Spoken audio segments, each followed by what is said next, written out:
Bonjour à tous et bienvenue dans ce journal de la formation, un journal enregistré à l'occasion de la 18e Université d'hiver de la formation professionnelle organisée par Centre Info. C'est le rendez-vous de tous les acteurs de la formation professionnelle, de l'enseignement. Tout le monde est ici à Cannes et avec nous tout de suite en plateau un acteur de la formation, c'est Julien Nizri. Bonjour. Bonjour. Vous êtes directeur des activités de certification à l'AFNOR. Je voudrais tout d'abord vous poser une question sur ces universités d'hiver. Elles ont choisi un thème, c'est réussir ensemble les transitions, parce que la société française vit des évolutions incroyables et extraordinaires, économiques, démographiques, de digitalisation, mais aussi qui vont bouleverser l'univers des métiers. Et vous, quel est votre regard ? C'est vrai qu'aujourd'hui, nous sommes face à de très nombreuses transitions, vous l'avez dit, environnementales, écologiques, si on en doutait, énergétiques, je crois qu'on est en plein dedans, des transitions démographiques, on l'a vu avec le bouleversement des échanges mondiaux, avec la crise du coronavirus, avec les enjeux sanitaires, et bien sûr une transition numérique et digitale. Et c'est vrai qu'aujourd'hui, un des enjeux majeurs pour la compétitivité française, pour nos industries, pour nos sociétés, c'est le défi des compétences. Le défi des compétences, les transitions, l'accompagnement des transitions.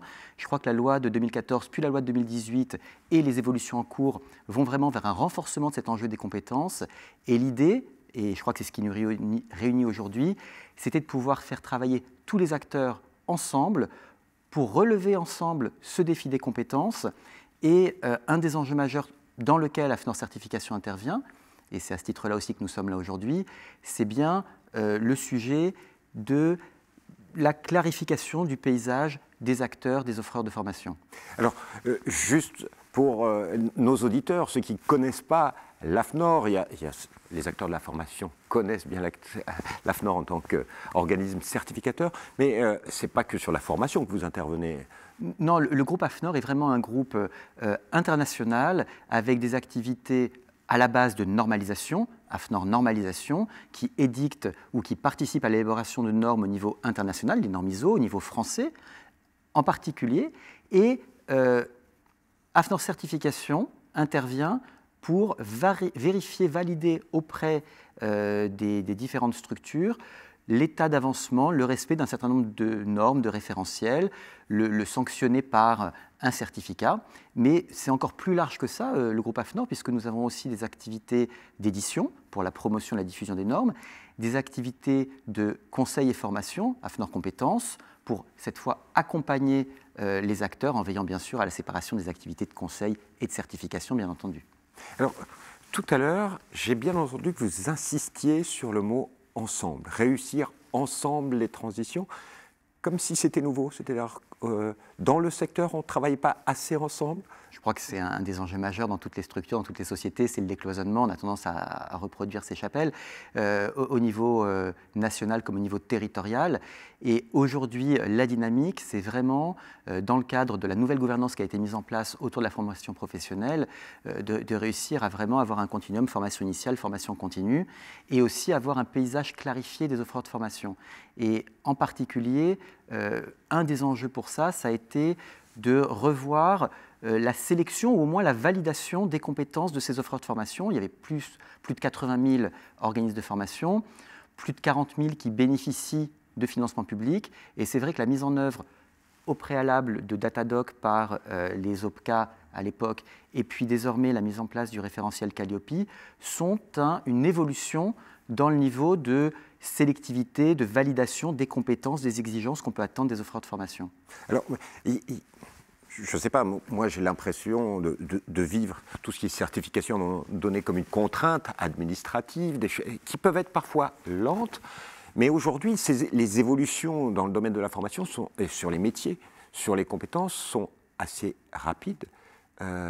Comment l'AFNOR évolue? Il faut être agile partout aujourd'hui. Alors je vous répondrai à deux niveaux. Au niveau Calliope, certification dans l'offre de formation, je vous dirais, c'est une contrainte, mais c'est aussi une chance pour se repérer, se benchmarker par rapport à ses pairs, pour avoir un niveau de maturité, d'état d'avancement, et c'est aussi une cible et un parcours continu, puisque la certification, ce n'est pas une fois, on revient dans des audits de suivi, on valide, et on peut aussi progresser, notamment sur la prise en compte du handicap dans l'offre de formation, notamment sur la pédagogie multimodale.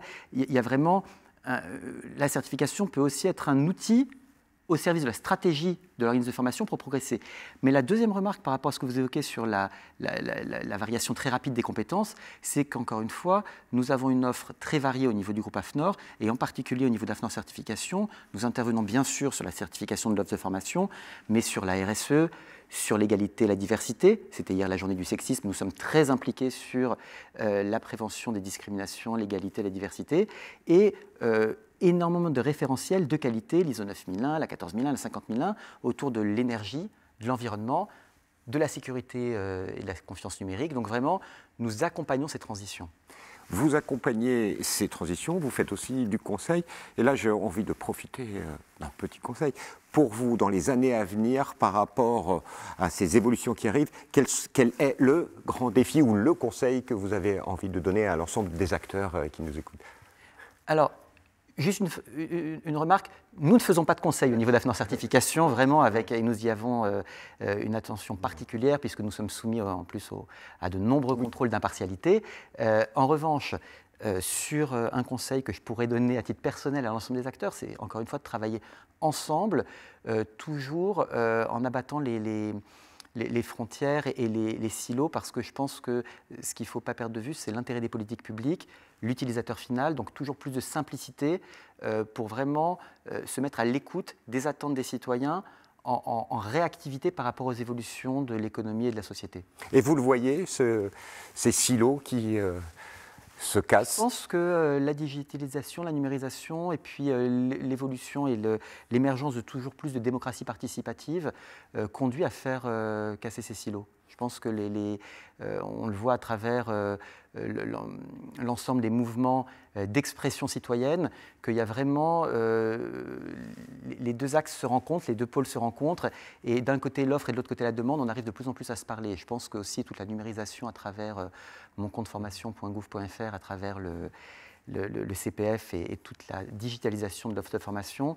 ça a permis vraiment aux acteurs consommateurs de vraiment devenir acteurs de leur parcours de formation.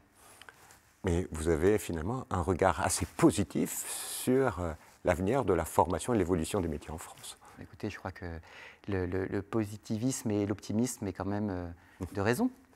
Merci beaucoup, Monsieur Nisri, pour votre témoignage. Si vous voulez en savoir plus sur l'AFNOR, un site internet www.afnor.org.